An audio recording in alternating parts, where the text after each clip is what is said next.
भारतीय संस्कृति और हिंदू धर्म में नंदी बैल को बहुत विशेष स्थान प्राप्त है। नंदी भगवान शिव के वाहन, परम भक्त और उनके गणों के प्रमुख माने जाते हैं। मंदिरों में आपने अक्सर देखा होगा कि शिवलिंग के सामने बैठा हुआ एक विशाल नंदी की प्रतिमा होती है, जो ध्यानमग्न मुद्रा में भगवान शिव की ओर देख रहा होता है। श्रद्धालु नंदी के कान में अपनी इच्छाएं और मनोकामनाएं कहने की परंपरा निभाते हैं।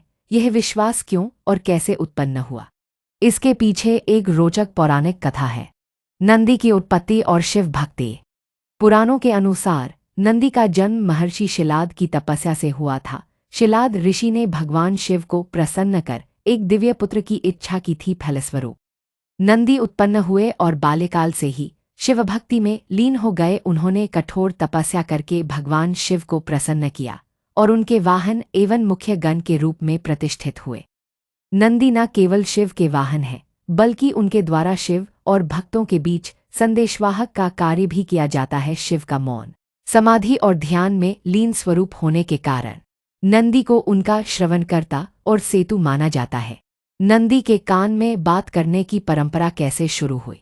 कहते हैं कि एक बार एक भक्त भगवान शिव के दर्शन को आया, लेकिन मंदिर का पट बंद था। वह अत्यंत दुखी हुआ और नंदी की मूर्ति के पास बैठकर रोने लगा। उसे विश्वास था कि उसकी पुकार भगवान तक जरूर पहुंचेगी। उसने नंदी के कान में अपनी पीड़ा और इच्छा कही। कुछ समय बाद उसकी मनोकामना पूर्ण हो गई। तब से यह मान्यता बन गई कि जो भी सच्चे मन से नंदी के कान में अपनी इच्छा कहता है, वह भगवान शिव तक अवश्य पहुंचती है। आध्यात्मिक दृष्टिकोण। नंदी को धैर्य और श्रद्धा का प्रतीक माना जाता है। भक्त जब उनके कान में अपनी मनोकामना कहता है, तो वह एक प्रकार की एकाग्रता और आंतरिक संवाद का माध्यम होता है। यह क्रिया हमें आत्मविश्वास देती है कि हमारी प्रार्थना सुनी जाएगी। नंदी भगवान शिव के इतने प्रिय हैं कि उनका श्रवण भी स्वयं शिव का श्रवण माना जाता है। नियम और परंपरा।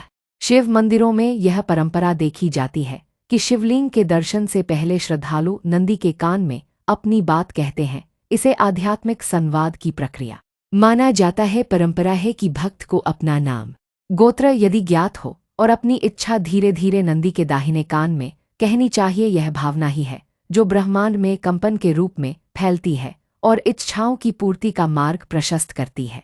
निष्कर्ष, इस विश्वास के पीछे भक्ति, श्रद्धा और प्रतीकवाद छिपा है। नंदी के कान में कही गई बात को भगवान शिव तक पहुंचाने की एक आध्यात्मिक सेतु के रूप में देखा जाता है, चाहे यह धार्मिक आस्था हो या मनोवैज्ञानिक संबल। यह परंपरा आज भी भक्तों के लिए एक गहरा विश्वास बनकर जीवित है।